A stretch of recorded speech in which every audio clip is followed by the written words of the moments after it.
how to be fulfilled and have fun in business. Welcome to Someone Gets Me, and I have a great guest for us today. Celeste Clancy and I have known each other for quite some time. And I first met her at this really amazing event out on the beach, and we had so much fun. But the thing that really drew me to Celeste was her authenticity and the fact that she's a genuine person who just really cares about people. And the funny thing is, she works in like the money industry. So you wouldn't think that a money person would be so human. And Celeste is that. And so I invited her to be on the show so that we could talk about how to be fulfilled in your business and how to have a lot of fun, because she can do both of those. She's very fulfilled and she has a lot of fun. So I thought that it would be really good. So if you don't own a business and you're thinking, well, I don't want to hear this show, you do want to hear the show, because your own life is your masterpiece. It's your business card. It is your business. So anything we're talking about that's business related also applies to our personal lives. So get your coffee, get a pen and paper, and get ready, because Celeste has some great tips lined up for you so that you can be more fulfilled and have a whole bunch of fun along the way. So Celeste, welcome to the show. Well, thank you very much. I've been very, very much looking forward to this. I'm so excited to have you because there's so many things to talk about. So let's just get into it. Yes, ma'am. Tell everybody a little bit about what drew you to working in the financial field. Like, because to meet you, you're so friendly and down to earth. And then when you say you do money, it's like, it's just a cognitive weirdness. So what drew you into that industry and into that field? Like, what was the interest point? That's a really great question, because I've spent my entire adult life in and around the finance field. And I was actually, my initial step into college was I was going to be an accountant, because I get numbers, and to me, numbers tell a story. So if you can slow down and understand what story that numbers might be telling you, that's the stuff that jazzes me. So I like to dig and dig and dig. So when I kind of go backwards introspectively to find out why I ended up in that, when I started accounting, I'm like, man, I get this. This is like completely, I get it. I cannot spend my entire life around a room full of dry, boring accountants. So I lasted about a semester and a half I made it through all the classes that I needed to, but like about a semester and a half in, I went, I am not, I cannot possibly be in this accountant field or this world. So while I was going through college, I ended up with a job in a very small credit union, and started learning how the industry works, because financial literacy was not my background and was not in my background per se. But I just got it. But the things that I enjoyed was the human interaction and the understanding of concepts, and then bringing those concepts to life is probably what's kept me around the money field forever. Oh, that's really amazing. Numbers tell the story. Mm-hmm. I know a lot of people who are into numbers, and you're the first person who has ever said it that way.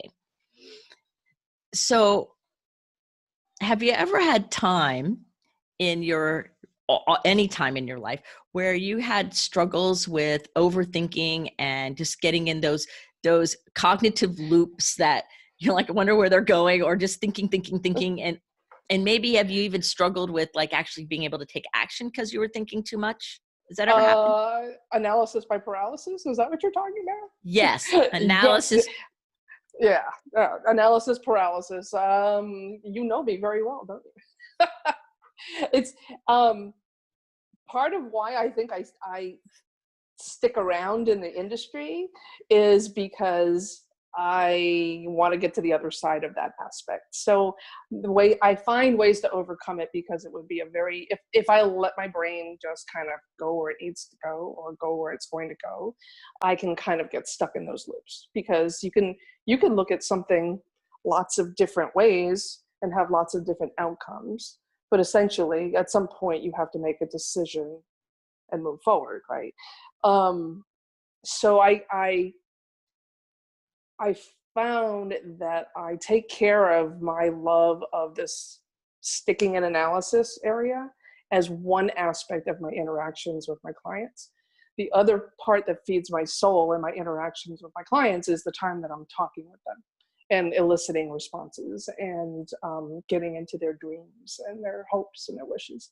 So I kind of short circuit my loop by knowing that I'm going to be with them and talking to them. So I kind of get it out on the side, and then when I'm with them, then I can kind of just let my hair down and be. So you're one of those closet overthinker analysis people. You're guilty as charged, but not everybody can see it happen. Yeah. yes, and yes. But it's also served me well, because my awareness of it, I think has really served me enough to say, there's a big other world out there. And I have a lot of fun out there. So when I get overwhelmed with the lots of interaction with people, then I can find solitude and solace in going back to my numbers. And so it's a really kind of nice little pendulum that I have going on in my life. I know when to stop. When I go, yep, it's time. I got to go interact with some people, because this isn't serving me well. So now I have a burning question. So now you know how to stop. Yes. Like going from way over here overthinking to way over here, too many people. Yeah. And we're okay. And you know how to stop. When did you learn how to stop, and what do you do to stop? Like, I think how does that work? It's a continuum. It's just like the pendulum, I guess I've been studying myself long enough now, and I've been learning and working in this whole professional development aspect of my own life, that I go, oh, I got this feeling inside of me that I better start paying attention to, because if I don't listen to it long enough, it's going to get louder and louder. And so I have practiced and engaged over and over again to try to recognize it faster and faster. When there's overwhelm, we simply need to disengage, right? I think a lot of the folks that were probably coming to you and listening to you have this overwhelm aspect of their lives sometimes, where they don't know where to go with it. And we can use it for good in terms of the aha, and then learn to step away. So I've done a lot of work on myself in the last 4 or 5 years, where I'm beginning to see it faster and I can react faster. So and then there are those times when I go, oh my God, I'm like in this boohoo thing, and I give you a call, or I give a couple of my friends a call to kind of like, well, it's like a needle on a record, that's stuck. Well, for people that don't know what record albums are, I'm showing my age, right? But yeah, but you remember when it used to get stuck, and you just have to go and kind of like give it a little nudge. Yep. Reaching out to the people in my world and my circle just occasionally give me the nudge that I need to get outside of it. Well, and that's what I was going to ask you, is like, okay, so you notice that you're overthinking and you're stuck. What's the tip to how to be fulfilled and get out of it? And you just said it was to reach out and connect with somebody that you trust or that you could talk to. And then that kind of gives you the nudge. And then now we're on the new groove. Yeah. And I think, and how many times do you talk to people and they go, I know the answer, I just can't get there. And that is in the interaction with other people, to say, all right, yeah, stop it. Stop it and move on. Oh, yes. So how about procrastination? Oh, that's a good one. Does procrastination have any place? I've come to notice about myself with procrastination, and I've finally started to make peace with procrastination in the last 2 years or so.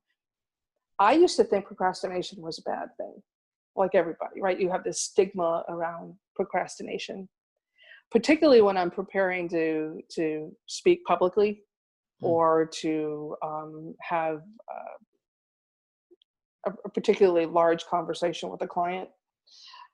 And I used to think, what is wrong with me? Why do I wait till the last minute? What is this? Why can't I prepare 2 or 3 days ahead? I can have this nice, neat stack on my desk and I'm good to go, right? And all I have to do is walk into the appointment and I'm fine. And I come to terms with the fact that procrastination isn't really the bad negative thing. Procrastination in me is Mhm. my brain hasn't fully had all the light bulb moments yet. And that if I'm pushing away from coming to sit down at my desk or to pick up the pen or to start writing or whatever I need to do, it really is that my brain or my soul or whatever is inside of me is Mhm. not quite yet cooking. It's not finished baking yet. Um, and trusting that the answers always come right at the right time. And it really it's never failing. But if I don't have trust in it, then it gets further and further away. So the procrastination can get quite difficult without that trust and without that leaning into the part where the spirit hasn't hit me yet to put the right words together. So how is, in your experience, like how is procrastination different from adjusting timing? Can you ask that in a different way? So when I hear you describe what you're talking about with procrastination and waiting for it all, I'm imagine like the alignment needs to happen so that the soup is made and now we have all the pieces kind of lined up. Mhm. And so f- that all makes sense. And so then I'm wondering how that is different from you saying, well, it's not the right time to talk to that person, or maybe it's not the right time for me to write this blog or take care of this thing over here, and I need to adjust my external timing. Because it seems like the procrastination is more of an internal piece. And I'm wondering if timing is like more of the external piece or the play out or something. I don't know. It just seems like that would be a very interesting similarity slash difference, and they probably play into each other. I think they do because, and I'll give you an example of what you just made me think of. I scheduled an appointment to speak with a friend, colleague of mine, Mhm. for this morning, and I hadn't spoken with him in quite, gosh, it's been months, and I just have felt the need to get reconnected with him, and we finally got the appointment on the books. It was going to happen this morning at 10 o'clock. And usually I do a little bit of prepping when I haven't spoken with somebody for a while. And I hadn't come to the prepping yet. And usually I'm like taking some notes out the day ahead and then I'm putting it Mhm. all together close Right. to the time that I need it. And I went to bed last night with the intention that I knew how I was going to set up the rest of my morning to prepare for my 10 o'clock. Um, but I had this inkling in the back of my head, something's up, and I don't know what. And sure enough, I got an email. It was date stamped at about 1:30 this morning. I had gotten up to go to the washroom and very bad habits of checking the phone in the middle of the night. I got an email from him and it said, I hate to do this to you. My dog of 15 years had passed away. And I just thought I was going to be up to being able to sitting together, but we're just not. And the minute I read it, like before, I didn't even open it. I hadn't even read it yet, and I knew that this just wasn't the timing; just wasn't right. So, was I procrastinating on getting prepared? Perhaps, but there was something inside of me that just was kind of like, eh, I'm not sure that this one was going to happen, and it turned out that way. So I think the answer is both. You got me on that one. I really do think it's a bit of both. I mean, Mhm. well, because people are sending energy and vibes to you, right? And so, as it turned out, his dog had passed away had Monday morning. So I was probably feeling some of the energy, and I wasn't aware of it because he hadn't posted it anywhere on Facebook or what have you.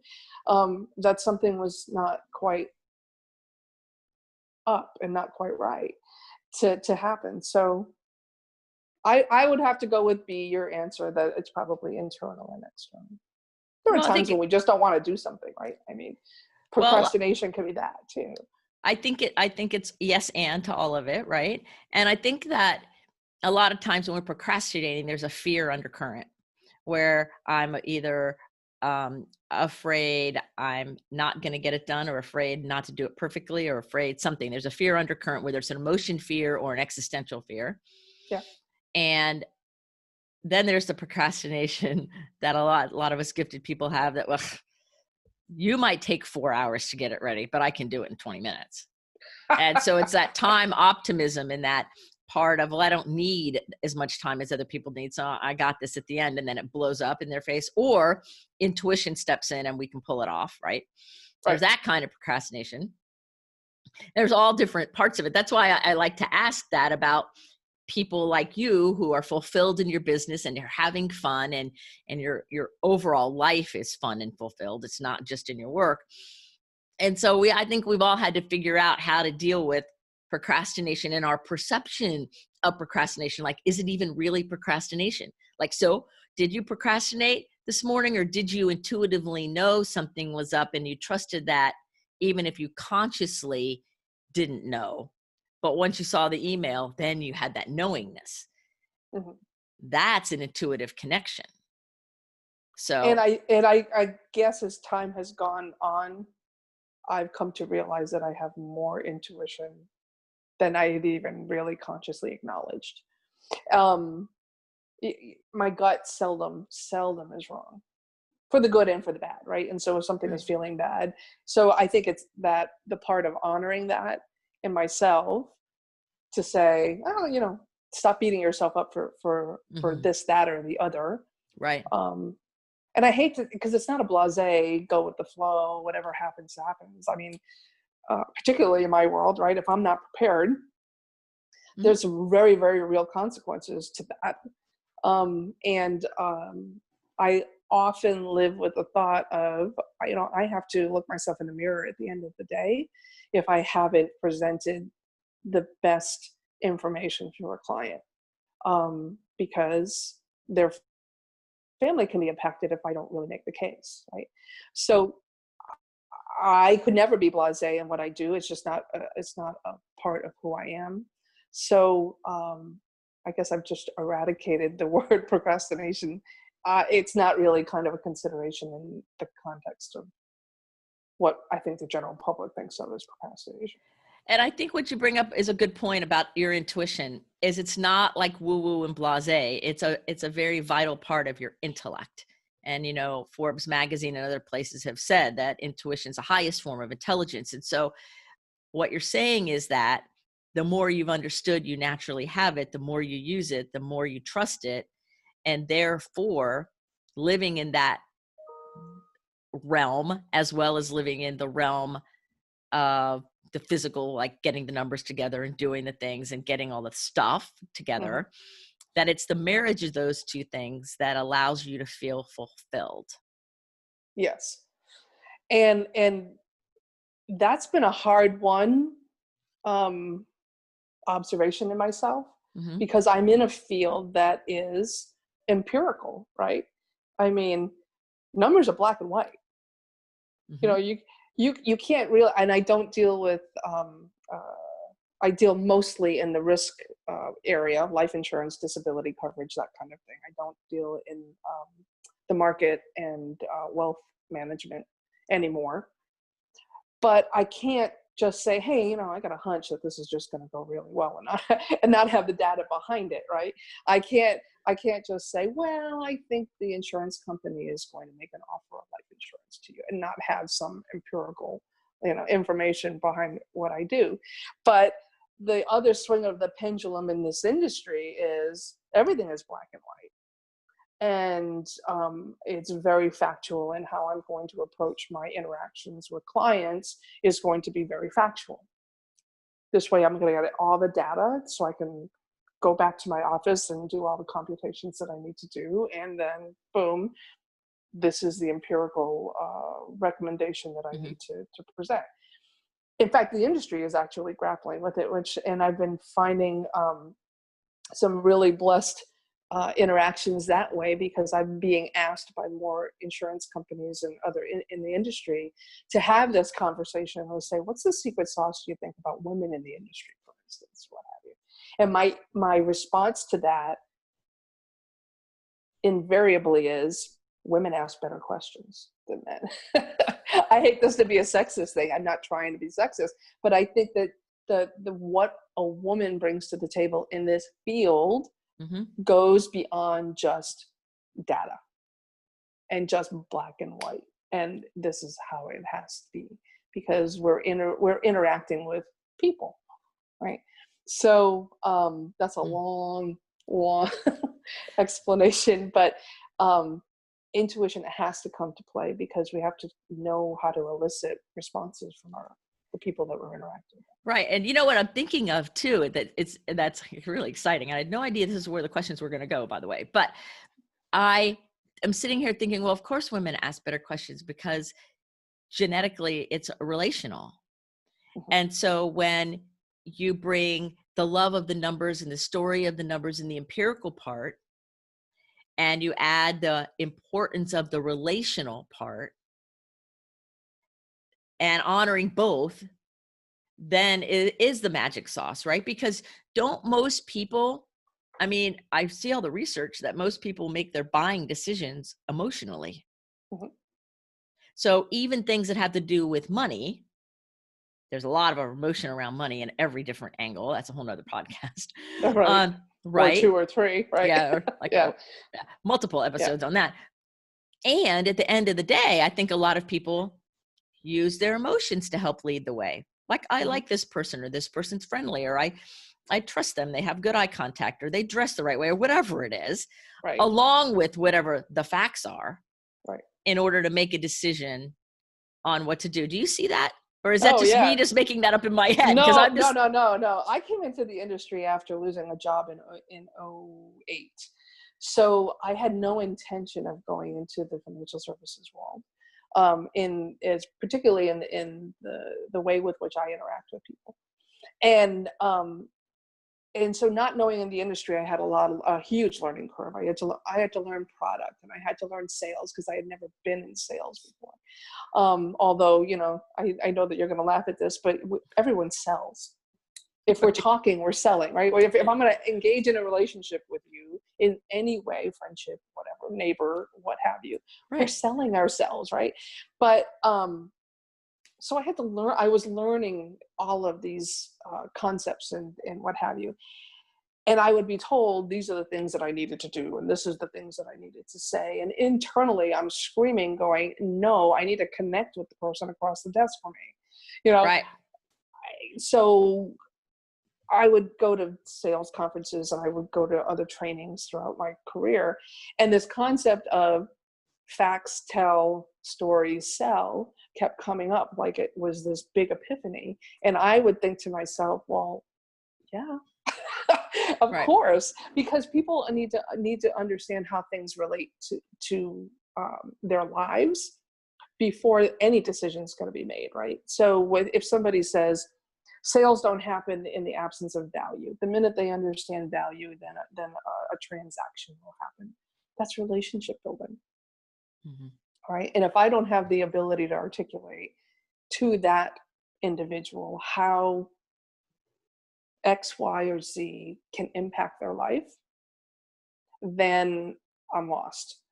And they're lost too. And there's a bigger thing at play in that aspect. So I really, really quickly, as I started understanding, how am I going to leverage my ability to build relationships with people into something that's going to be impactful. And hopefully I can make a living at it too, right? So Oh, that's really, I love that combination, and that using your intuition along with those things is kind of like, so it's like I'm talking to you and I'm kind of seeing like a tripod, right? Like the intuition piece and the relational piece and the numbers piece, all kind of cohabitating, coexisting, mingling together, braiding together, like all of those things. That's how I see it. Yeah. And I think that is a unique ability of a lot of visionary people, to be able to bring more things together than just being a specialist, and this is how I do it, and this is all it is.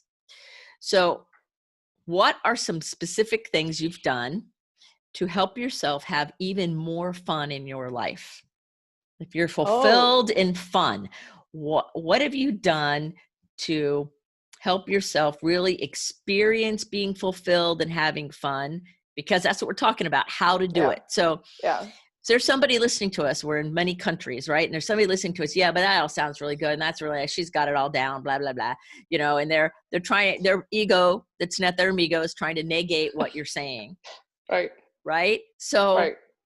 how did you get there? Like, what kinds of things do you do that have helped you have more fulfilled fun? I'm looking up to the right, because my brain is going, how did I get here? Right. And first of all, I pretty much prescribe to the fact that I'm never done, and I'm never going to get it wrong, and I'm never done, right? And so I don't know that I have it all down by any stretch of the imagination, but I think oddly enough, I was learning about marketing, which is one of the areas in college that I hated the most. So I really, really, really stayed away. I went to management. I did my degree ultimately was in business communication. And I'm like, this marketing thing, it's just all foo-foo and ethereal, and I just don't want to do it. So, but then I quickly realized that if I was going to be a commission-based professional, that I have to learn how to market myself. And so I'm starting to learn who it is that I want to talk to. And I started having a lot of ahas around realizing, and I don't even remember exactly who put it to me. It came to me probably in a couple of different ways, but ultimately people started asking me, who do you like to be around? Mm-hmm. And I went, what do you mean? It's like, think of the client that you had the absolute most fun time, that if they were going to call you right now and you saw their number or their name on your ID, your caller ID, that you would have a grin from ear to ear and pick up that phone all day, every day. And then what are their attributes? Like what's about them? I laugh a lot with them. They're open with me, and I've learned about their families, and it's not all about let's just get to business. And when I started dissecting who it is that person really makes me light up. And then the other side of that always has to be, well, who's the person that, like, when their number and their name is on that phone, you go, I really need to take a deep breath before I answer this call, or I think I need to stop. And what are those attributes, and why does that circumstance make me feel that way? And then go, I want to do more of that and a whole lot of less of that. Mm-hmm. And then that is and so as I started formulating what that person is all about, that's what started attracting itself to me. And so that awareness of that kind of started building some momentum, until I finally said to myself, and we had talked about this earlier, I simply get up in the morning and say, if it doesn't bring me joy, if this appointment doesn't bring me joy, or if interacting with this person doesn't bring me joy, then I simply don't want to do it. It doesn't give me permission to be a jerk to them, obviously. It's perfectly okay to say, I'm not the best person for you. Let's go find the best person that's probably the best person to serve you. And by doing that, I'm serving myself, right? So, and then it just bleeds out into my regular life. And I refuse to not let my regular outside business life not bleed into my business life. So now I find myself, it's really rather seamless.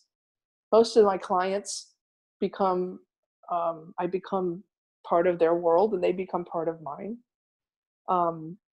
And so, yeah, it makes putting my head on the pillow a heck of a lot better.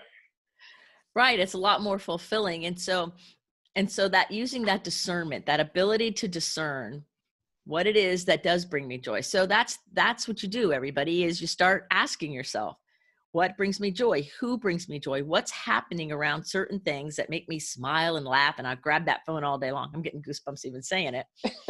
And then there's ones where it's like, oh, I think I need to take a step back. In fact, let's let it go to voicemail. Maybe I'll call back in a minute, or I have to take a breath. There is an energy difference. There is a way of seeing it differently.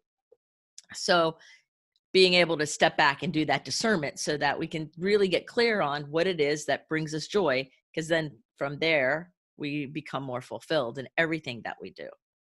And you find yourself running to that, right? Yes. And so I I had this introspective period of time when I go, gosh, I went to college and I wanted to be a business communications major because I wanted to be in training and development.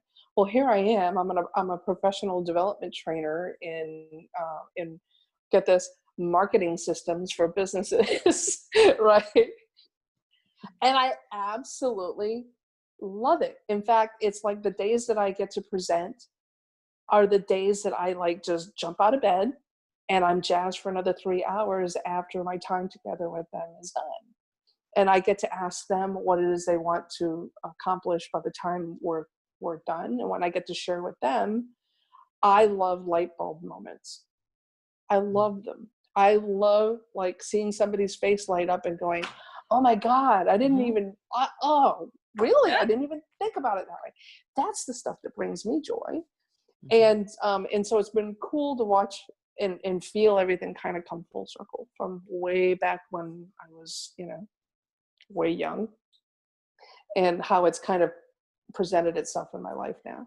And that's a really good point. I'm glad you brought that up, because a lot of people think that, especially with visionaries, that everything's like linear, like we get up and this is what we do. And then we plan out, and we can make all the best plans for our career in the world.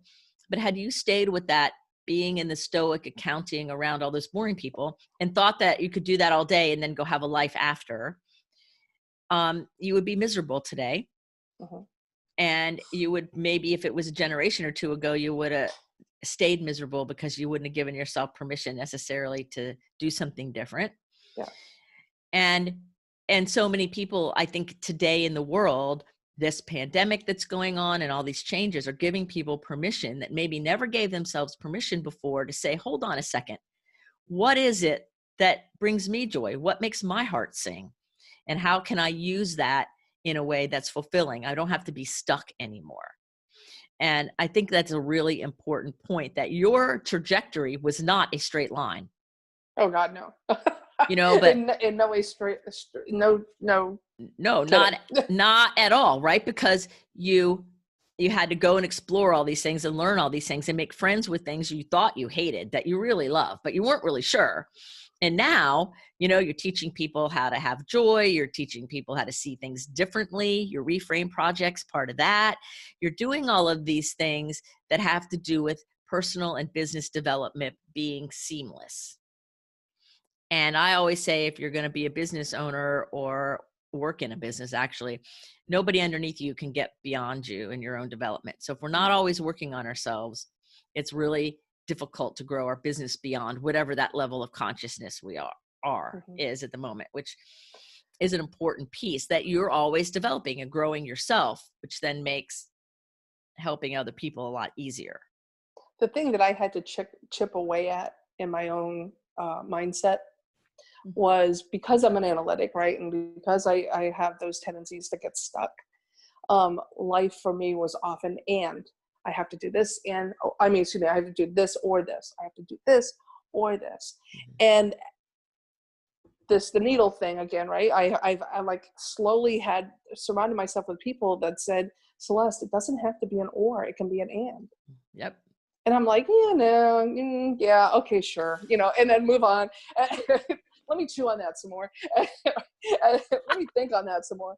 And it just kept coming up and coming up and coming up. And so the sooner that I made, or as I started to make friends with the word and, man, things started getting a whole lot easier. Right. And I won't lie to you, I still have my very strong natural habits, right? And I go, oh, stop it. We can do what says I can't, what is there that says that I can't do both? I can't, I've struggled with, what's my voice going to be in the world? Is it going to be a financial advisor, or is it going to be a professional speaker that wants to share this fulfillment conversation or this reframing conversation? Why can't I be both? And it turns out that it is anyway, because that's exactly how I interact with financial clients, and actually how I interact with people out in the world. Sometimes I don't even bring the financial part of it. I'm still doing this anyway. So, and is a pretty important word. Yes. It's yes. The answer is yes. All right. Am I a speaker and I teach this stuff? Yes. Am I? Yes. Uh-huh. Yeah. Yep. I'm that too. Because the answer is yes. It's yes and that's that's another powerful tool and a little tip that you just shared with everybody about adding the word and in it and releasing the word or would really pay off in a lot of ways because who said you can't? Where did you get that belief? And then, and I, what kept going through my head when you were speaking was never let a lie go unchallenged. When we tell ourselves lies in our head all the time Yes. because we pick them up along the way. And when you were saying who said it can't be both, you were challenging that belief system lie that somehow got in you before you could defend against it or knew to. And sometimes it's that changes everything when we challenge the old lies in our head because we don't need them. I wish I could. Well, so we're gonna take a little turn into my financial world because Mhm. that conversation is the conversation I have with my financial clients that really speaks to very specific people because they have to be willing to be open to hear the conversation that I'm going to challenge what you always thought of as conventional wisdom as it relates to money and your numbers in your life. Are you Mhm. okay with that? And there are times when those clients that just argue for their limitations, right? Yeah, but all of society says this is what I should say. Marketing tells me this is what I need to do. And I said, yes, that's true. You're being bombarded with these conversations. They're not necessarily your truth. They don't Mhm. have to be your truth. Mhm. There can be a different way to look at it and get the outcome that you're hoping to get. Yep. Um, so yeah. Yeah. So reframing is so important. And you probably have to do that so often and all the time that it's like a natural it's so natural to you that you can do it sleeping. So for those people who don't understand what reframing is, would you give a little bit of an understanding of what it is we're talking about for the person who's going reframe? I don't know what they're talking about. And so they can understand. And then what I want to tell all of you is if what Celeste is saying is really ringing true for you, all our contact information is in the show notes. Contact her, check it out, and have a conversation with her. You'll see that light bulbs will go off, and she loves those aha moments. So, what is reframing? So let me describe reframing, not necessarily as it relates to money, but just in general, by way of an example. Mhm. So it's the summertime, and even though some of us may not be able to go to the beach, some of us are blessed to go to the beach. And one of the accoutrements to going to the beach is having a nice bright beach ball, right? So we get to the beach, we blow up the beach ball, we've got this great big ball, and it has what around it? What does it have around it, All Diane? the stripes of different colors. All the stripes of different colors. So if I'm holding it in front of me Mhm. and you're looking at it, Mhm. I'm asking you, what do you see? I see pink and blue with a little bit of white on the side. Really? Okay, cool. I see red and yellow with a little bit of white on the side. But it's Now, this. Hold on a second. is this a beach ball? Yes. It's still round. Mhm. It's still full of air. It still bounces when we bounce it up in the air. And when I turn it, I see what you see. And now you begin to see what I see. So Ah. it's still a ball, but sometimes someone needs to come along to just turn the ball a little bit for you to see what's on the other side as well. It doesn't make it less of a ball, right? Mhm. So reframing is just taking the concept that is common to folks and showing it from a different perspective so that they can see it and make some decisions based on the full picture or another side of the picture as well. So we stay stuck in our commonalities and our common stories all the time. Mhm. But it doesn't always have to be that way. And so I like to do that with the money conversation with folks all the time. Call it out of the box thinking, call it unconventional thinking. Um, I like to be able to help people see money from a different angle so that they can make decisions based on a larger picture. So when they can see it from the larger picture, it helps allay fear. Mhm. And fear is so restrictive that if we respond to fear all the time, then it's going to self-perpetuate. It's going to create the very problem we're afraid of having. And so reframing is a really powerful way to not only help you see what they're seeing so you can help them better, but also so they can understand what you're seeing so they can receive the help better. Mhm. Yes. Yes, yes, and yes. And so Yes. sometimes, well, and I tell people, say it in a different way, right? Fear is so powerful that it's like glue. We stay stuck in it. Mhm. And if I can't help people see things from a different perspective, I can't help them get unstuck. I don't get them unstuck. They have to take the first step, and then the next step, and the next step. But if I don't have the ability to communicate something slightly differently, they may be stuck in this loop of what if or what is all the time. So Oh, that's so brilliant. I love telling people, if we could do multiple things with the same dollar, is that something that's of value to you? Right? Mhm. People are like, are you kidding? I can accomplish two things with that $1. Yes. Let's explore that conversation. So um that's a whole, I could talk for hours about that. I don't want to get too down into the details on that aspect of it. But the powerful question that was posed to me that started making me really take in this truth was a question that someone said to me: if everything you thought you knew about money turned out not to be true, when would you want to know? And I went, stop. Yesterday. Yesterday. And that made me begin to explore how to articulate some conversations with clients in a very specific way. So I think there's a very powerful message here that transcends just the money conversation, but it comes out of this conversation. And that is, just because we believe something doesn't make it true. And it's Yes. important to remain open-minded. That's how we have fulfillment in life. And that's how we have joy, is to remain open-minded and say, well, wait a second, what if it was different? Or how would I know this? And to pay attention to our intuition and discernment. And so many of the things that you've already mentioned, you've like given us so much. It's crazy. And but I have one more question. Just one? Just Yeah. one? Go Well, I right have a ahead. lot more. I have a lot more, but this is it has nothing really to do with what we're talking about, but it does have to do with belief systems. Okay. What's the most memorable food you've ever eaten? Oh. Like, as you've traveled the world, you've been around, um, you have so many amazing life experiences.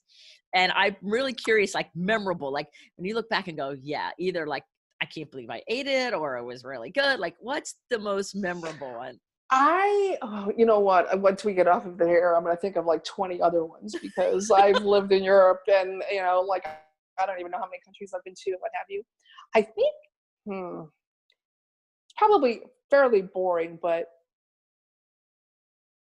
I've eaten Croatian food, like Eastern Bloc food, meat and potatoes food, is the most fascinating and most interesting food that I've ever eaten. So going to Croatian restaurants and going to Bosnian restaurants kind of sticks in my head. I think if you had to give me, where would you like to eat? I want to eat my way through Europe again. I do. It's just it's an experience rather than just, grab our fast food and leave. There's a much slower pace in Europe, so that when you're going to dine, you're having an experience, and it's usually around relationships and what have you. So I think it's more relationship driven experientially than the food itself. Oh, that's wonderful. And So, if I could eat fruit in Hawaii again, or when I go back to Hawaii, that'll probably top the list as well. yeah. Hmm. I ask that question only to the people I know have been around a lot, and I know you've traveled a lot and lived in lots of places. And I'm like, I just have to Hmm. know what her most memorable food is, because to me, it's exciting, um, because taste and community and connection is so important for visionaries. It helps us feel understood by others. It transcends all the other things that can happen. You know, when you break bread with somebody, there's a feel, there's a There's vibe a in it. flood of memories. You know, I don't know about you, but olfactory to me is extremely important Mm-hmm. when it comes to memories. Yep. And I think that's what comes to mind when you ask me what's the most memorable. It's usually it deals with community. Yeah. Oh, that's beautiful. I love it. Perfect. So if you're loving everything that Celeste is saying half as much as I am, because I am having a blast, then make sure that you check out the show notes and make sure that you contact her and follow her on social media and stuff. Because here's the deal. When you are listening to something or watching us and you feel your heart sing, there's a reason to be connected. So reach out to Celeste or reach out to me, but don't just sit there and keep that cool heart singing feeling to yourself, because when you do that, you cheat yourself and everyone else. Thank you So so much for this. I can't tell you how much I appreciate it. it's so much fun. And I have one more, I have another question. Bring it. Bring it. Because I'm curious. And because I want to know what you would put on your billboard if you were to have a billboard that everyone could see, and it's going to say ... Celeste. Well, it's Cell Speaks. Cell Speaks, right? I grew up being called Cell, so Cell Speaks being that. And I think, I have to come up with a visual to go with it. There's something that shows probably a microphone or a podcast vision with Cell Speaks with it. And probably something very pretty behind, scenery. Mm-hmm. Hawaii wouldn't be a bad thing. Okay, so there you go, a beautiful picture of Hawaii. Paradise. Joy would be on Celeste's billboard. So I know we've covered a lot. Is there anything that's on your heart that you want to share before we end the show? I would invite everyone that's listening to listen to their heart, to ask to take a few minutes to go inside of themselves and to ask them what makes their heart smile, and then run towards that. Oh, there you have it. What makes your heart smile, and then run towards that? How perfect. Celeste, thank you so much for being on the show today and taking valuable time out of your day to sit here and have this great conversation about being fulfilled and having joy in our lives. And so thank you so much for your time. Thank you, my friend. So remember, everybody, to put your face to the sun so the shadows fall behind you, because you're a rock star and you're here on purpose with a purpose. So go out there and make a difference and let your light shine. And until the next episode here of Someone Gets Me, be well.